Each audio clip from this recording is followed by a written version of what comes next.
In the spring of 1849, in a Savannah auction yard that smelled of salt air and desperation, a pregnant enslaved woman stood barefoot on a wooden platform while men argued over the price of her life. When the final bid was called, it wasn't dollars that sealed her fate, it was coins, 19 cents, less than the cost of a cup of coffee. The crowd laughed, the auctioneer moved on,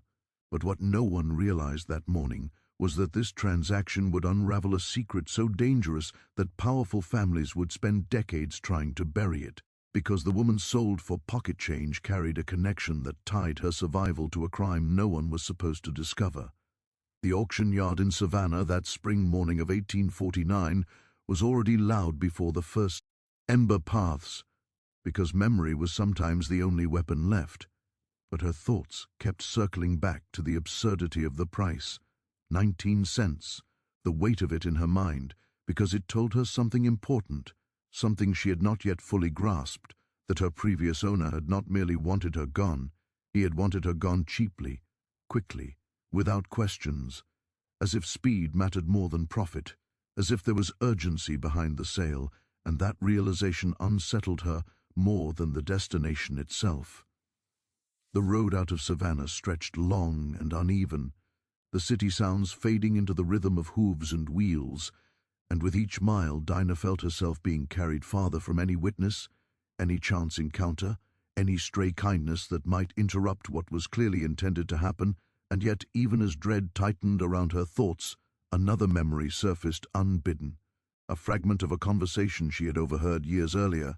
spoken in a voice that had not known she was listening, a name mentioned once and never again, a name tied to a woman who had vanished under circumstances too similar to ignore, and Dinah realized then that this sale was not random, that her pregnancy was not the only reason she had been sent away, and that somewhere in her past was a connection powerful enough to frighten a man who owned dozens of lives. When the wagon finally turned onto the plantation road, the land opened wide and empty, fields stretching toward a house that sat back from the main path like a watcher rather than a home, and as Dinah was helped down, she noticed how quiet everything was. No children running, no workers singing, just a controlled stillness that felt practiced, rehearsed, and she understood that silence here was not peace, but policy. The master who emerged did not look at her the way men at auction had, with crude appraisal or idle curiosity. He looked at her the way one looks at a ledger line that does not quite balance, and that look unsettled her more than any cruelty she had known, because it suggested calculation rather than impulse, and as she was led inside she sensed that whatever this man had paid for, it was not her labor, and that whatever he intended to do with her, it had been planned long before she stepped onto that auction block. This is where the story truly begins, not with the sale itself, but with what that sale was meant to erase. And before we go any further, if you want to hear the stories history tried to silence, subscribe to the Black Timeline, hit the bell icon, and stay with us, because what happened after 19 cents were exchanged would expose a truth so dangerous that entire generations worked to bury it. The house swallowed Dinah the moment she crossed its threshold, not with noise or cruelty, but with an oppressive order that made cruelty unnecessary,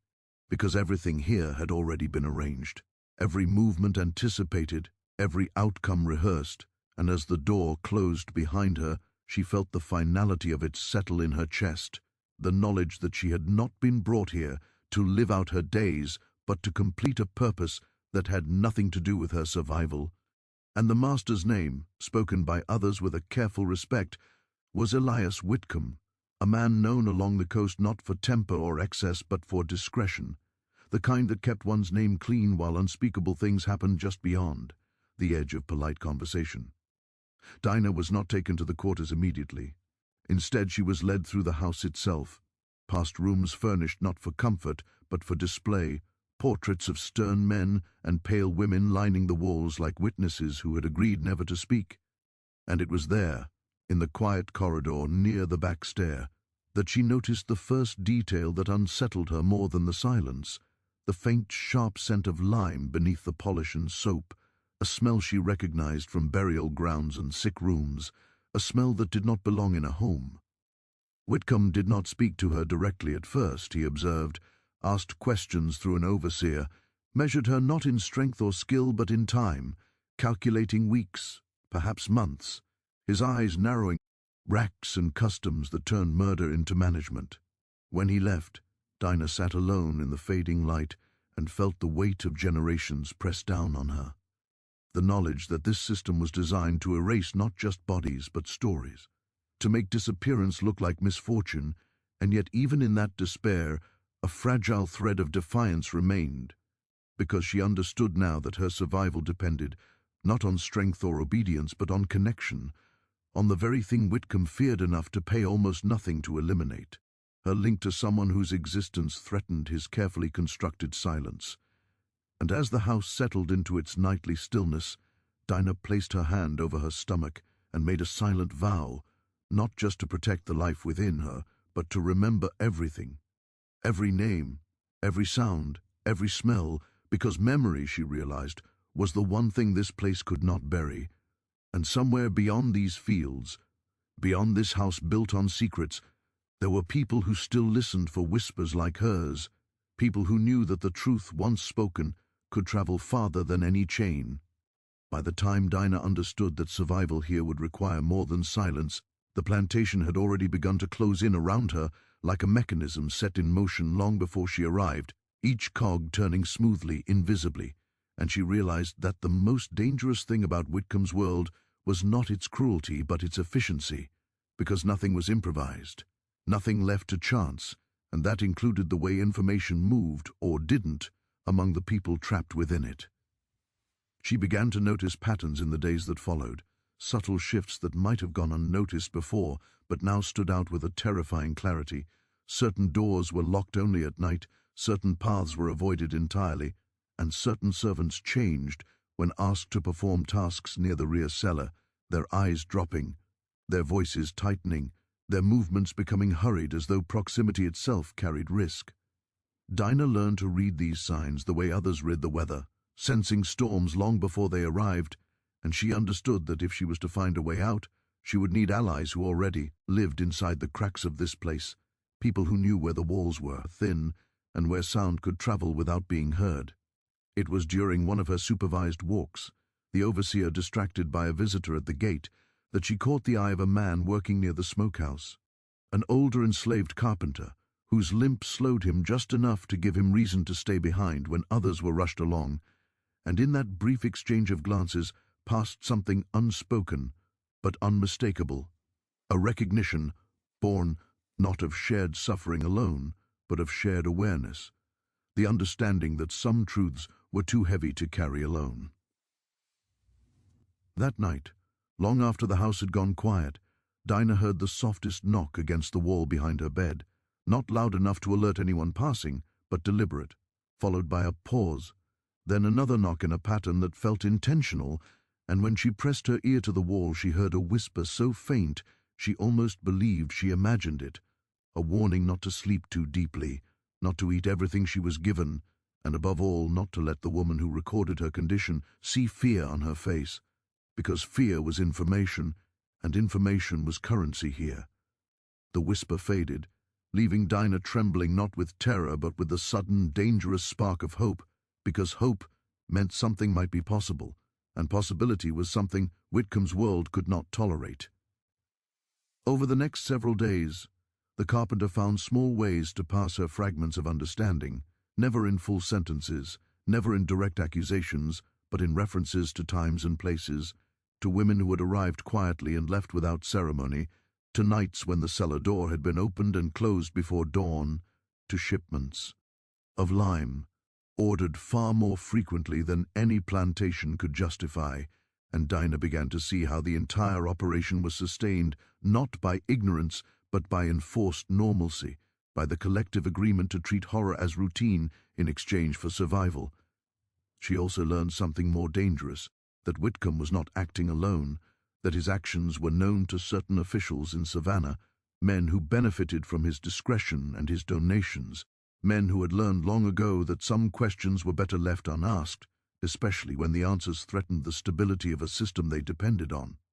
This knowledge reframed everything, because it meant escape would not simply be a matter of leaving the plantation. It would require disappearance, a severing so complete that even memory struggled to follow, and Dinah understood then why so many before her had vanished without trace,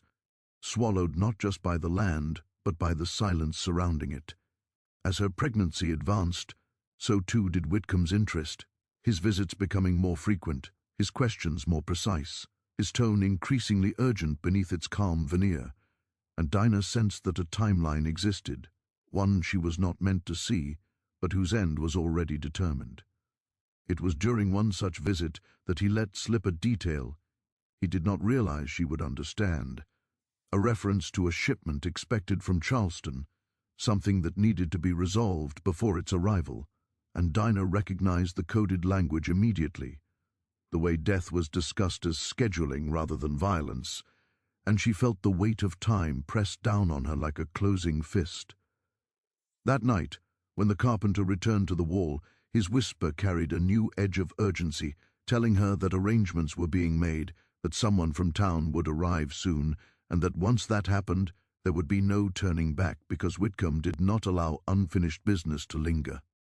Dinah listened, committing every word to memory, and when the whisper faded, she lay awake, staring into the darkness, knowing that fear alone would not save her, but action might, even if it carried risks she could barely comprehend. The next morning, she made a decision that would have seemed unthinkable weeks earlier. She allowed herself to appear weaker, letting exhaustion show, slowing her movements, speaking less, because vulnerability, she realized, could be a disguise, a way to lower guards that had grown complacent. The woman who monitored her noted the change, wrote it down, and left, satisfied. And Dinah used that false sense of security to test the boundaries of her confinement, discovering which routines were rigid and which were merely habits, which doors were always watched and which were trusted to remain closed without supervision. Through these small acts of observation, she learned that the plantation's greatest weakness was its reliance on predictability, on the belief that people would continue to behave as they always had, even when faced with annihilation. It was this assumption that allowed a message to be carried out one afternoon, hidden not in words but in an object, a scrap of cloth tied in a specific way and placed where it would be found by someone who knew how to read it. A signal that traveled beyond the fields and into the hands of those who moved through the world unseen, the same network of whispers and shadows that had saved others when law and morality had failed them. As the days shortened and the air grew heavier with the promise of rain, Dinah waited, each hour stretching longer than the last, knowing that somewhere beyond Whitcomb's control, forces were shifting, plans forming, and that her life now hung in the balance between two systems, one designed to erase her, and another built entirely on the belief that even the most tightly sealed secrets could be broken open if enough people were willing to risk everything to expose them. By the time the signal left the plantat, ion, carried outward through hands that never touched and words that were never spoken aloud, Dinah understood that waiting would now be the most dangerous thing she could do, because once a plan exists, time becomes an enemy rather than a refuge, and every ordinary moment begins to feel like borrowed space. The plantation continued its routines with unnerving precision, bells ringing, meals served, orders given, and Whitcomb moving through it all with the calm of a man convinced that nothing beneath him could ever truly surface, yet Dinah sensed a subtle tightening in the air, the way one feels pressure change before a storm breaks. The woman who recorded her condition began visiting twice a day instead of once, her questions sharper, her gaze lingering longer, and Dinah recognized this as confirmation that the window was narrowing, that Whitcomb's internal clock was counting down to whatever conclusion he had planned.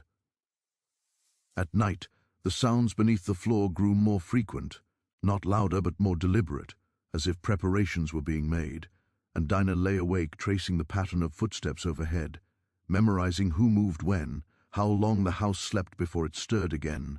because she knew now that survival would hinge on timing rather than strength. The carpenter's whisper returned only once more, brief and urgent, warning her that someone from Savannah had been seen riding toward the property earlier than expected, that Whitcomb's patience had thinned, and that the cellar had been cleared in a way that suggested finality rather than maintenance. That word, finality, settled over Dinah like a weight, not because it frightened her more than before, but because it sharpened her resolve,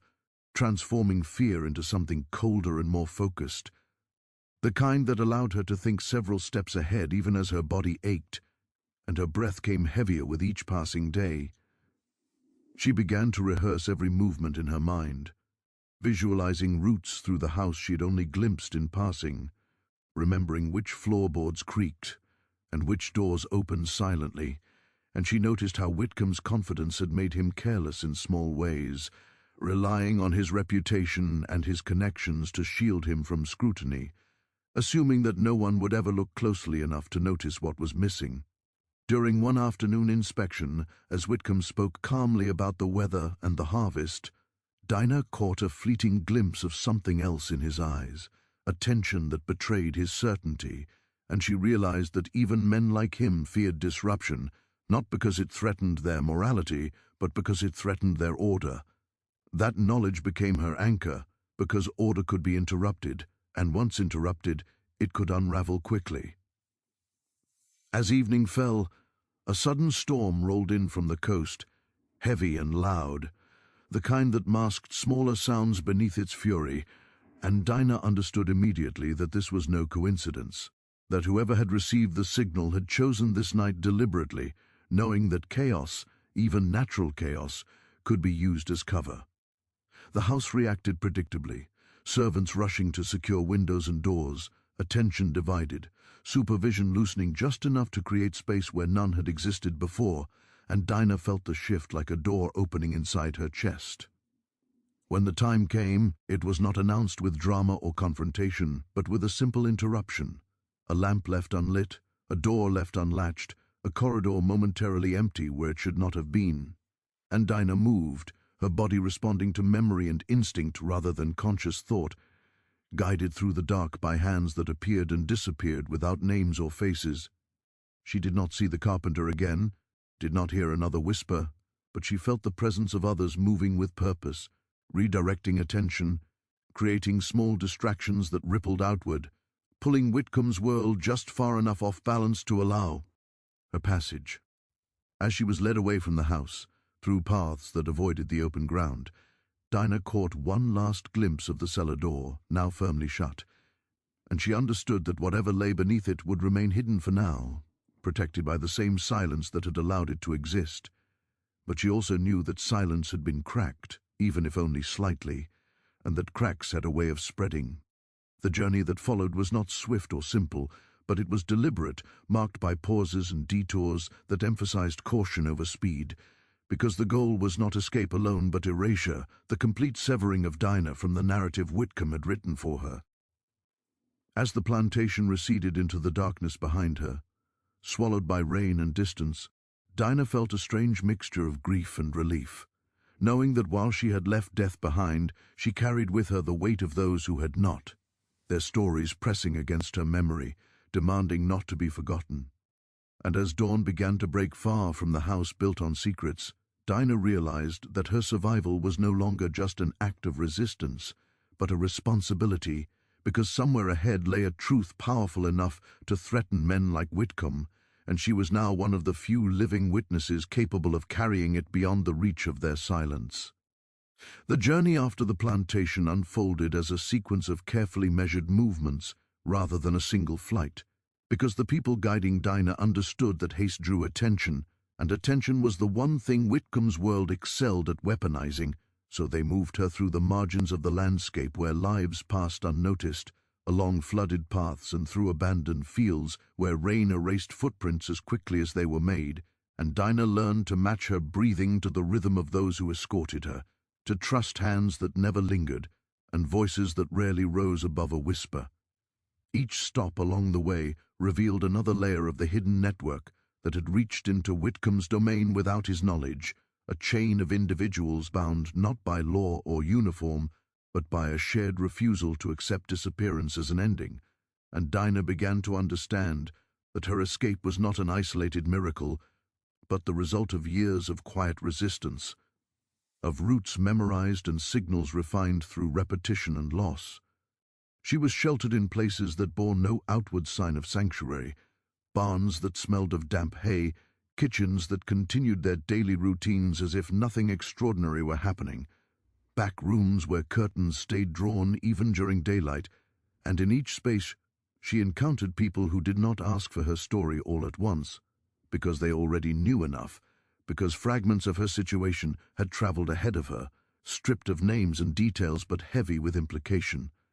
As her body struggled under the strain of travel and pregnancy, the urgency that had driven her forward on the plantation gave way to a quieter, more enduring tension, the awareness that survival did not end with escape, that Whitcomb's reach extended beyond his land through documents, debts, and relationships that could turn any unfamiliar face into a liability, and Dinah sensed that the plan for her protection extended far beyond the immediate moment. It was during one such pause, hidden in a coastal town whose harbor bustled with ships bound for distant ports, that Dinah learned the full weight of what she carried, because there she met a man whose demeanor was calm, but whose eyes betrayed years of vigilance, and without naming Whitcomb or the plantation, he spoke of patterns, of men who used the legality of ownership to conceal crimes that would have been unthinkable if committed openly, of records that vanished, of witnesses who were discredited or silenced, and Dinah realized that her story fit into a much larger design, one that threatened to expose not just a single master, but an entire struct. That relied on invisibility to function. The plan that emerged was not simply to hide her until the child was born, but to move her beyond the jurisdictions that protected men like Whitcomb, to places where her testimony, even if unofficial, could be preserved, corroborated, and eventually used to challenge the silence that had enabled so much harm. As the days passed, Dinah found herself grappling with a new kind of fear, one that came not from immediate danger, but from the responsibility of endurance, because living meant remembering, and remembering meant carrying the voices of those who could no longer speak, and she felt the weight of them in quiet moments, in dreams where the cellar door creaked open and closed, where the smell of lime returned unbidden, where the names she had half heard echoed without resolution. Yet alongside this burden grew something she had not expected, a sense of purpose sharpened by the knowledge that Whitcomb's certainty had been wrong, that his system, for all its efficiency, had underestimated the power of connection, of shared outrage, of people willing to act without recognition or reward. As her journey continued northward, Dinah was taught how to disappear deliberately, how to adopt new rhythms of speech and movement, how to answer questions without inviting them, how to exist in a way that left no trail for others to follow, and she understood that this erasure was not a loss but a shield, a way to protect herself and her child, until the world became less dangerous than the one she had fled. There were moments when doubt crept in, when exhaustion blurred the edges of her resolve, and she wondered whether survival alone justified the risk others were taking on her behalf. But each time such thoughts surfaced, they were countered by reminders of what had been left behind, of the cellar sealed beneath Whitcomb's house, of the women whose stories ended there, and Dinah knew that living was the only answer she could offer in defiance of that ending.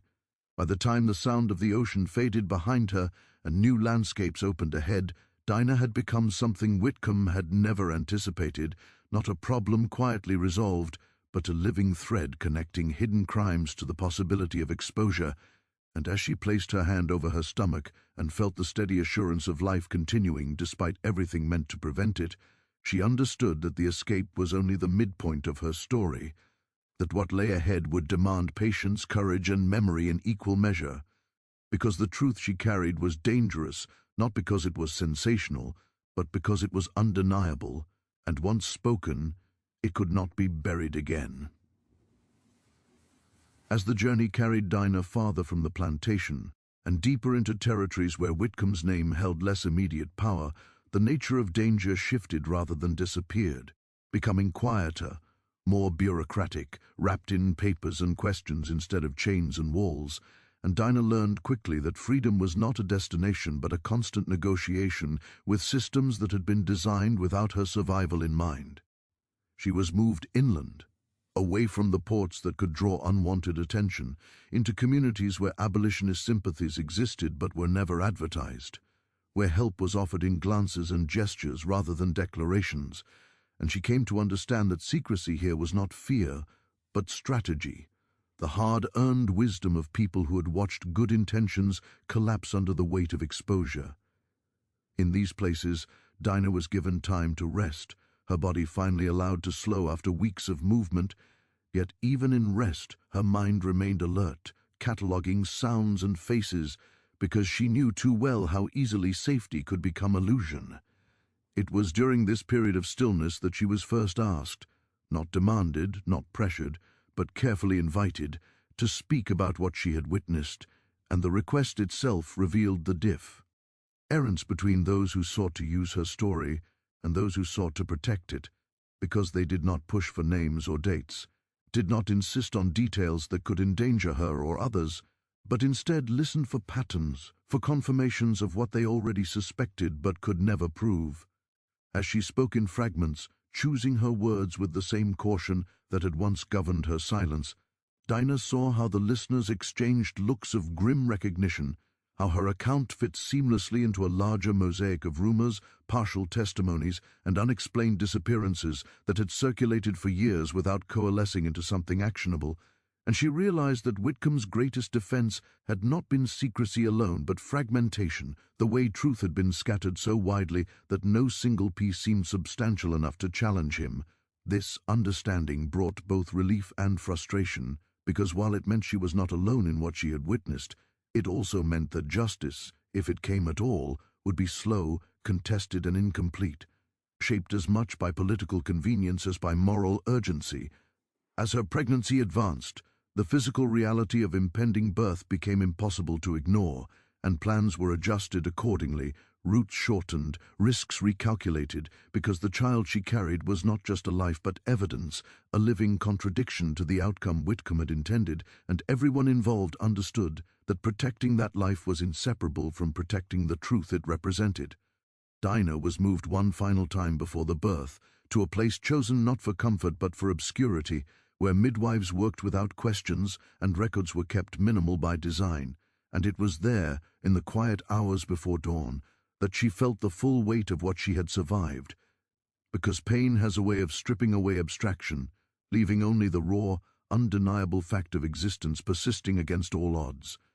When the child was born, the moment was marked not by celebration but by a collective exhale, a release of tension held for months, because survival had crossed another threshold, and Dinah understood then that Whitcomb's plan had failed in its most fundamental aim, not because he had been confronted or punished, but because life had continued where he had intended an ending. In the days that followed, as Dinah recovered and learned to hold this new presence who knew nothing of sellers or auctions or calculated silences, she felt a complicated blend of hope and grief, because every breath the child took felt like an answer to those who had been denied the same chance, and yet that knowledge made the loss of others no less sharp. Discussions resumed quietly around her, not about immediate retribution, but about preservation, about how stories like hers could be safeguarded against erasure even if they could not yet be acted upon publicly.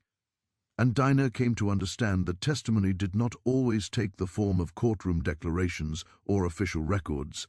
that sometimes it lived in letters sealed and hidden, in accounts passed between trusted hands, in memories deliberately tended so they would not fade. She agreed to this not because she believed it would bring swift justice, but because she had seen what happened when stories were allowed to vanish, when absence was mistaken for closure, and she refused to let that be the fate of what she carried. As weeks passed, and the immediate danger receded into something more distant but no less real, Dinah found herself adjusting to a life defined by vigilance rather than confinement, where choices existed but were constrained by the knowledge that Whitcomb and men like him still moved freely through the world, insulated by wealth and connections that made accountability optional. Yet within those constraints, something had irrevocably changed, because Dinah was no longer a subject of someone else's plan, but an agent of her own endurance, and that shift, subtle as it might have appeared from the outside, altered the trajectory of everything that followed. She began to imagine a future not just for herself and her child, but for the truth she carried, envisioning a time when the fragments she had contributed might align with others, when the pattern would become too clear to ignore, and she understood that while she might never see that reckoning herself, her survival ensured that it remained possible. In this way, Dinah's life after escape became an extension of resistance rather than its conclusion, a long, patient refusal to let silence claim the final word. And as she looked at the child sleeping beside her, she recognized that Whitcomb's greatest miscalculation had not been underestimating the network that saved her, but underestimating the endurance of memory itself, the way truth, once carried by the living, could outlast even the most carefully constructed systems designed to erase it. As the months unfolded after the birth, Dinah's existence settled into a rhythm that outwardly appeared calm, but inwardly remained defined by constant calculation. Because survival in this new phase depended not on escape alone but on sustained invisibility. And she learned that hiding in plain sight required as much discipline as running through the night ever had. The child grew stronger with each passing week, a quiet, watchful presence whose very ordinariness felt radical in a world that had sought to deny their right to exist at all. And Dinah found herself measuring time not by dates or seasons, but by small milestones, steady breathing, open eyes, the way the child's fingers curled instinctively around her own, as if each sign of life reaffirmed a truth Whitcomb had tried to erase.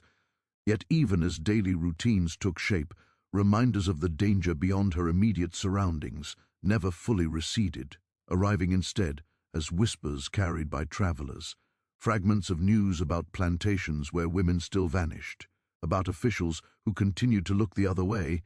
and about Whitcomb himself, whose name surfaced occasionally in accounts of charitable donations and civic involvement, a reminder that his world had not collapsed simply because one intended victim had slipped through its grasp.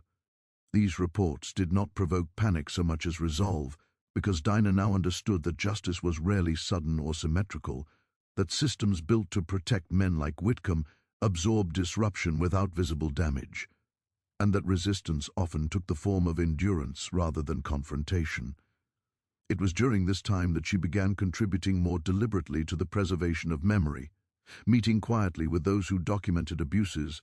not for immediate publication but for future reckoning, people who understood that some truths needed time to accumulate weight before they could be released without being dismissed or destroyed. In these conversations, Dinah learned how her story intersected with others, how patterns repeated across counties and decades, how pregnancy had been weaponized against enslaved women in ways that remained largely unspoken, and how Whitcomb's methods, while extreme, were not unique, merely more systematic.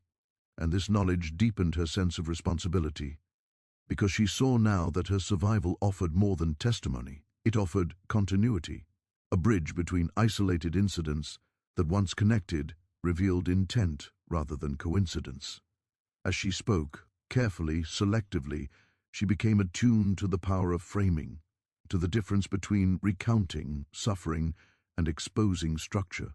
And she recognized that what threatened men like Whitcomb most was not outrage but clarity,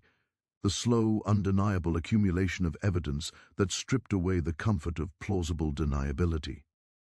At the same time, Dinah faced the quieter challenges of building a life constrained by caution, teaching herself how to inhabit spaces without leaving impressions, how to form connections that were genuine yet guarded, and how to raise a child with both hope and vigilance, instilling neither fear nor forgetfulness, but an awareness shaped by truth rather than bitterness. There were moments when the weight of this dual existence pressed heavily upon her, when the longing for a life unmarked by secrecy surfaced with painful intensity, but each time that forces men who believe themselves untouchable to adjust, to expend effort concealing what they once hid effortlessly. And she understood then that her escape had not ended his world, but had